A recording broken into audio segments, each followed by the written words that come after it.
bakunzi ba televiziyo No Repentance No Heaven TV, turabaramukije. Muri kumwe na mwene so Prophete Kwizera René. Tugiye kwinjira mu kiganiro gukira no kubohoka.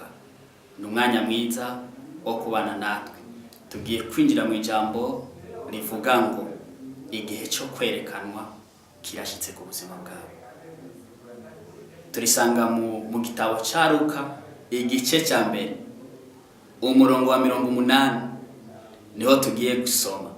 Havuga ngo nyamwana arakura agwiza inkomezi z'umutima aba mu bugaragwa kugeza umunsi yerekewe Abisirayeli. Imana ishimwe cyane. Haleluya. Bakunzi ba televiziyo muri ko muradukurikirana, turabisi neza ko muyikurikirana muri benshi, kandi turabisi neza ko umwe wese yiteguriye kubona ivy'ubwiza bw'Imana. Ndabisi neza ko ariko kanya ugomba kwakira ivy'ubwiza, kuko ubuzima bw'ubwiza bubonerwa muri Kristo Yesu. Rero nagomba ndakubwire ngo uyu ni Yohana. Yohana niwe yavutse avuka ku mugabo yitwa Zakariya. Zakariya uyu yarageze mu zabukuru, kandi uyu mwana yavutse mu gihe yari yitezwe cyane, kuko yari yararindiriwe, bari bamufitiye igishika. Ariko Imana iragomba ko wewe ubwawe uri kuradukurikirana igukura nk'umuntu w'agaciro, kandi ikagukura nk'umuntu w'umumaro, ititaye ku byo wavukiyemo cyangwa wabaye cyane ko muvuka, kuko Imana yonyine ubwayo yiteguye kugaragaza ubwiza kuri wewe, kandi yiteguye guhishura ivy'ubwiza biciye muri wewe. Niyo mpamvu ndakubwira ngo igihe cyo kwerekana ku buzima bwawe kirashitse. Niyo mpamvu ndakubwira ngo wizerane nanje. Nimba hari ivyari byaragufutse, nimba hari ivyari byarakuziti, nimba hari ivyari byarakubujije gutera imbere, nagomba ndakubwire ko muri kino kiganiro cyo gukira no kubohoka, muri rino jambo turiko turasangira uyu mwanya, ugomba kwakira ivy'ubwiza mu izina rya Yesu Kristo. Ubu Yohana yavutse mu gihe yari yitezwe, ariko nyina na se bari bamwiteze, kandi bamundira igihe kirekire baramubura, mbese baragira no mu gihe cyo gucika intege. Ariko mu gihe cyo gucika intege kwa ni nabwo Imana igiye gutangura gukora imirimo n'ibitangaza, kandi mu gihe cyo kunanirwa kwa ni naho Imana igiye kukuraho uko kunanirwa, ikakuzanira igisubizo kiguha gukomera, kiguha kwerekana, maze abari bazi ko ubuzima bwawe butera bushinyuma bagatangura kubona ubuzima butera bushi imbere. Zakariya uyu bose bari baramuciye, kuko bari bazi ko ari navyara, bamwita ingumba, bamwita ubutaca azoshikako, kuko iyo umuntu yavutse akabaho ntagire uzomusubirira izina ryiwe rirangirika. Ariko Imana ni neturuye, yiteguye gutetura n'ubuzima bwawe, yiteguye kugirira neza, kugira ngo abantu bose bakubone, bamenye vy'ukuri Imana ukorera yari, bamenye vy'ukuri Imana wakurikiye yari, bamenye vy'ukuri Yesu wawe icamaze n'icakora. Igihe atakirakoreka mu buzima bwawe, n'abantu ntibashobora gushingirwa intahe nuko, ariko abantu bashingirwa intahe n'icimana yakoze. Nico gituma mvuga ngo uyu mwana Imana ikore icemeza abantu, kugira ngo bitume uhisho werekanwa mu maso yabo, bamenye vy'ukuri ko usenga Imana nyamana. Zakariya amwana amaze kuvuka, bose bahinduye imvugo, baramenya ngo wa mugabo yari umuntu w'Imana, kuko uyu Yohana amaze kuvuka. Iri jambo dusomye ngo nyamwana arakura agwisa inkomezi z'umutima. Imana nayo niyita kuvuka kwawe, ahubwo Imana ifise mission yakuzaniye hano mwisi kuva ukivuka. Icambere nuko Imana yiteguye kugukuramo ikintu c'agaciro, kugira ngo abantu bakubona no bakira ikintu c'agaciro. Nibyo gituma witwa umuntu, abantu nabo bakwakira nk'umuntu, kandi bakakubonamo ivy'ubuntu. Bamaze kukubonamo ivy'ubuntu, bakira ibyiza by'Imana bikorera muri wewe, kubera ko Imana mukurema ifise mission yakuzaniye hano mwisi. Uyu yari yahawe mission Yohana. Icambere mission yari yamuhaye, yari yaje kubineguza y'umwami Imana Kristo Yesu. Ariko Yohana nubwo yavutse akavukira mu muryango kwa se na nyina, Bibiliya tubwiye ngo akurira mu bugaragwa.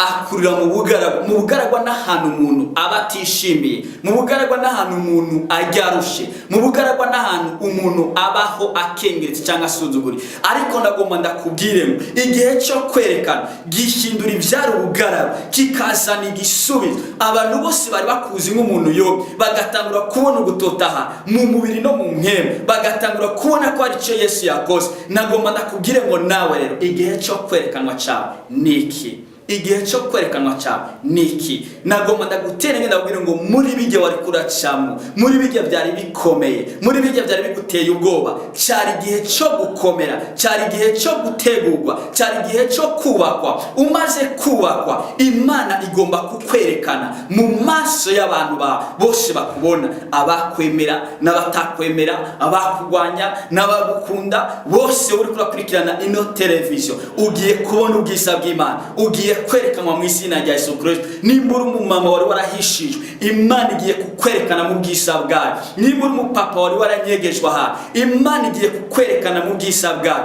Nimba uri umusore wari waranyegejwe aha, Imana igiye kukwerekana mu bwiza bwayo. Nimba uri umukobwa wari waranyegejwe aha, Imana igiye kukwerekana mu bwiza bwayo. Kuko Imana ivyiyumvira twiyumvirako atari ivy'ivyaha, ari ivy'amahoro. Nagomba ndakubwire rero ngo muri kano kanya wizerane natwe, wizerane nashe, uhanga amaso aka kanya mu ijuru, wakire igisubizo cyawe, wakire kwerekanwa, wakire ubwiza buvuye mu ijuru koraho Imana yawe. Nagomba tuje mu mwanya mwiza wo gusenga. Umwe wese aho yicaye, uri muri biro yawe, uri mu modoka, aho wicaye hose, niba uri kuradandaza, niba uri mu kazi ko mu gikoni, umuntu wese mu ciciro arimo, Imana yiteguye kugirira neza kukwerekana, guhindura ubuzima bwawe, kugira ngo uko abantu bari bakuzi, Imana igukure hasi, iguhagarike mu maso y'abantu. Kuko Yohana amaze kwerekanwa, mu Bisirayeli bose baramenye ngo havutse umwana w'igitangaza, kandi yavutse mu gihe gikwiriye, kandi yavutse mu gihe kibere. Uyo nguyo ni uw'agaciro. Nawe Imana igiye kugira uw'agaciro. Nyemerera aho uri, uzamure ibiganza byawe, unyemerere untiza akanya gato, uzamure ibiganza byawe. Ugwaye ufata ugwaye, kuko ibyo byakubuza kwerekanwa, bigutuma wirirwa mu nzu, bigituma utava aho uri. Nimba uri mu kagare, mu masheze rurandi, urashobora kuvayo muri kano kanya kubwo kwizera igitangaza kivuye muri ino jambo ry'Imana. Ndagomba usambura ibiganza, dusengane mu izina rya Yesu Kristo. Mana Data wa twese uri mu ijuru, izina ryawe rirakomeye kandi ni rikuru. Nyemerera urabe umuntu wese yakiriye mu mutima igihe cyo kwerekanwa cy'ubuzima bwiwe.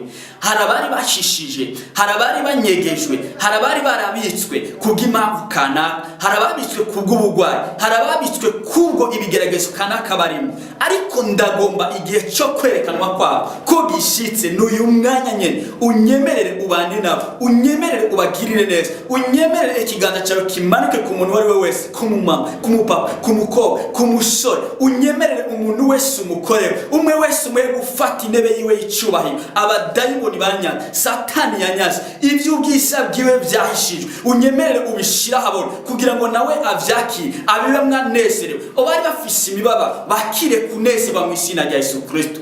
Mana Data ukomeye cyane, nyemerera umuntu wese umugirire neza, nyemerera umuntu wese umutabara, nyemerera umuntu wese umuhe gutamba, umuhe kuririmba, umuhishime umutima wiwe, umuhe kwagukirwa, umuhe gutera imbere, bimenyekane ko witwa Imana. Urakoshe Mwami Imana, turagushimiye, turagukengurukiye. Ishimwe n'inganye n'ibihabwe wewe. Hanyuma abakirira ijambo nabe babone ubwisa bwawe, bakire kwerekanwa mu izina rya Yesu Kristo. Amen.